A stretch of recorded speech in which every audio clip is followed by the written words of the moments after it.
Welcome back to the deep dive. So when you're thinking about financial success, the conventional wisdom usually points to a few things. Right. It's always about market timing or having some kind of genius idea or maybe just pure nonstop hustle. Exactly. We're taught to find the fastest route, the sharpest trick, the most intense strategy. But if you anchor your search there, well, Yeah. you fundamentally misunderstand the engine that drives real sustainable wealth. It's this invisible force. An invisible force, and it's often overlooked because, frankly, it feels a little boring. It really does. So today, we're doing a deep dive into that unexpected source of success. Based on everything we've reviewed, this single quality is described as, well, the ultimate financial superpower. We're talking about patience. Mm-hmm.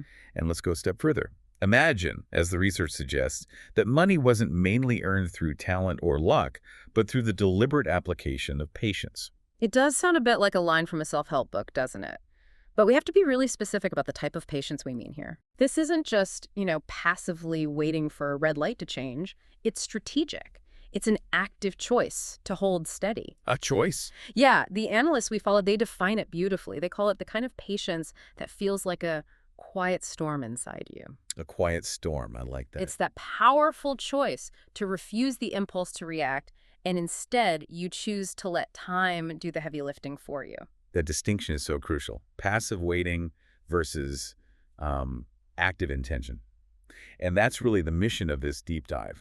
We want to unpack why this seemingly slow virtue is actually a huge strategic advantage. Right. We're going to look at the massive sort of hidden cost of impatience. And on the flip side, the structural benefits that come from this intentional slowness, especially in finance and in business. We have to start right where the sources do, Right. with what they call the uncomfortable truth. Okay, what's that? And that truth is this.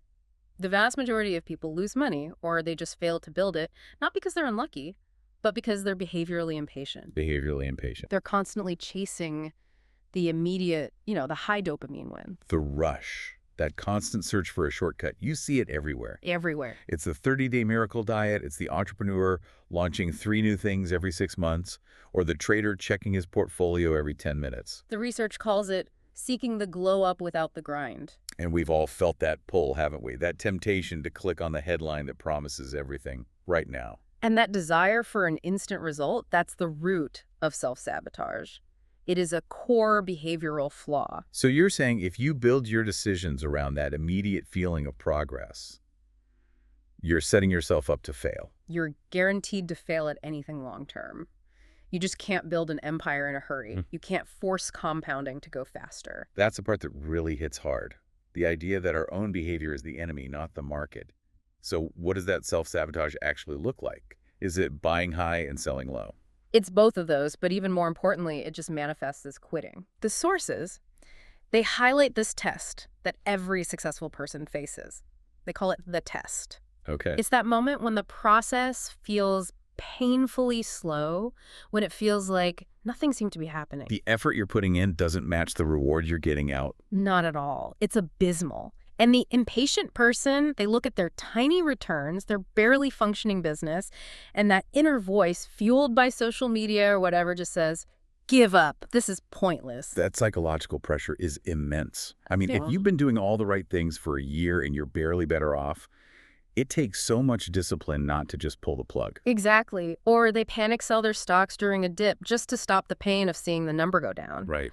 The impatient person demands proof of exponential growth in month 6, which is, right before the math of compounding actually has a chance to kick in. So they just end up churning through ideas, losing money on fees, abandoning skills right when they were about to get good at them. It's all motion, but with no consistent direction. So if impatience is this kind of self-sabotage, then we really do have to redefine patience. It can't just be waiting. It has to be an active strategy. Precisely. It's a series of conscious and often very difficult decisions. The analysts we read, they synthesize this into a few core choices. They frame it as a battle, really.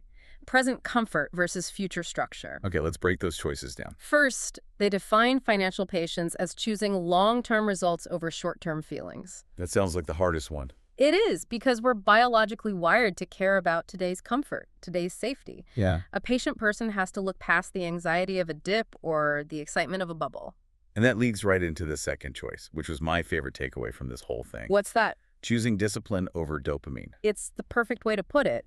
That rush you get from a stock jumping 5% or the thrill of an impulse buy, that's all dopamine. Right. Discipline over dopamine means you are willing to let go of that immediate emotional hit for the long, steady accumulation of actual growth. So it's the choice to just sit on your hands and do nothing, which can be the hardest thing to do.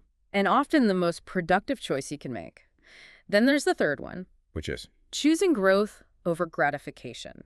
It's the decision to build something that lasts for decades, a skill, a business, a solid investment plan, instead of something that just trends for a second and then disappears. This framework, it shows that patience isn't just about time, it's about your internal priorities. Exactly. But this all sounds incredibly difficult. So what does this active patience look like in, day-to-day behaviors? It's a few things that sound really mundane, but they're transformative when you do them consistently. Like what? Like showing up to work on your goal on the days you really don't feel like it. When external reward is basically zero, it also means being willing to learn a complex skill, even when it pays nothing at first, because you trust the long-term leverage of that knowledge. Most people quit after the first 90 days of invisible progress. They do. And crucially, it's about staying calm when everyone else is losing their minds. Right. When the market is having a tantrum or a competitor launches some aggressive campaign. Everyone else is driven by fear or greed or frustration, but you hold steady. You look at your long-term plan. You maintain that quiet storm inside. You trust the process, even when it feels agonizingly slow. And that slow, consistent effort, that is the sole engine of compounding. Which brings us to where patience really shows its power, the multiplier effect. Okay, so let's dive into investing, because it's the clearest example of this principle. The material pointed out a pretty staggering fact about time as a multiplier. Yeah, think about two people. They both start with $10,000 and they both invest consistently every year. One does it for 5 years, the other does it for 20. The outcome is described as life-changing. It is. And the key finding is that the huge difference in the end isn't really about how much they initially invested. It's all about how long they let time do its work. Exactly. Time stops being just a measurement. It actually becomes a multiplier. Can you give us a concrete example of that, the scale of it? Sure. One analyst used a typical scenario.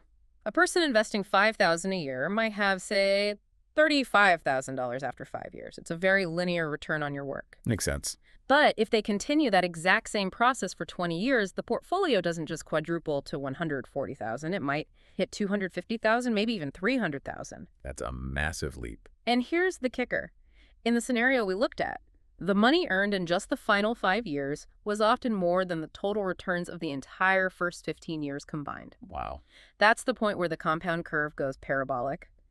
But an impatient person sees those small linear gains after year one and asks, why bother? While the patient person endures that flat, boring first decade, knowing that's what sets up the massive returns later on. Patience is the behavioral tool you need to survive the boring stage until the math takes over. It's not magic, it's just the physics of finance. And this same principle applies just as much to business and entrepreneurship. Absolutely. The research asks, what really makes people thrive in business? It's not always being the smartest or having the most disruptive idea. It's being the ones with the psychological fortitude to just stay in the game. The ones who don't panic. The ones who don't quit when the first product launch fails or when the first real storm hits. We're fed all these stories about overnight successes. But the foundation for almost every single one of those was built over a decade of just showing up and dealing with those quiet storms. The finding is critical. Consistency beats intensity every single time. Every time. Intensity burns you out. It's built for the immediate rush, the 30-day miracle. But consistency, powered by patience, builds the thing that lasts. Okay, so here's where the analysis took that really fascinating twist. We live in a world that is obsessed with speed. So if everyone is rushing, doesn't that mean the fast movers win? It's actually the opposite. Because the world is addicted to speed, patience becomes the ultimate non-obvious competitive advantage. It almost creates an unfair playing field. How so? Why does going slow give you an edge? Well, while everyone else is rushing around, reacting to every bit of breaking news and burning themselves out chasing shortcuts, patient people they move at a different rhythm. They have clarity because they're not just reacting to the daily dopamine hits. Exactly. They're playing chess while everyone else is playing checkers. They're focused on the 5-year plan, not the immediate Twitter trend. So they let the market volatility just wash over them. They operate with internal certainty. And that means they can spot genuine opportunities that others miss because they're too blinded by fear or greed. The outcome for these patient people, then, is often silent, but really profound. They're the ones who build empires quietly. They don't need to chase every shiny new object. They build such a strong foundation that the best opportunities start coming to them. They can just filter out the noise. They outlast the noise. That's really the core message, isn't it? The noise of the market, of critics, of their own self-doubt. And the final synthesis from the material drives this home. Money flows not to the quickest, not always to the smartest, but to the people who can outlast the noise. The rushers create chaos and expense. The patient create value and stability. So what does this mean for you, the person listening, who might not feel like a genius or have a ton of capital? Yeah. The requirement is stunningly simple. You don't need the perfect idea. You don't need a huge network. You just need enough patience for your seeds to grow, for that compounding curve to start doing the work for you. So the barrier to entry for this superpower is just behavioral discipline. It's not access to money or an elite education. It's entirely within our control. And the takeaway we have to hold on to is that wealth isn't built by those who move the fastest. It's built by those who move with purpose and wait with intention. That quiet discipline is the catalyst that turns ordinary, consistent effort into extraordinary success. Just because they didn't quit when the process got boring. And if we take that definition, that patience is an active choice of discipline over dopamine, we can make this actionable right now. That's right. If patience is activated by delaying gratification, you should ask yourself this. What one short-term impulse, checking your portfolio, buying something non-essential, giving up on a tough skill, what one thing could you deliberately delay or ignore today to activate this financial superpower in your own life? That decision is the start of real strategic patience.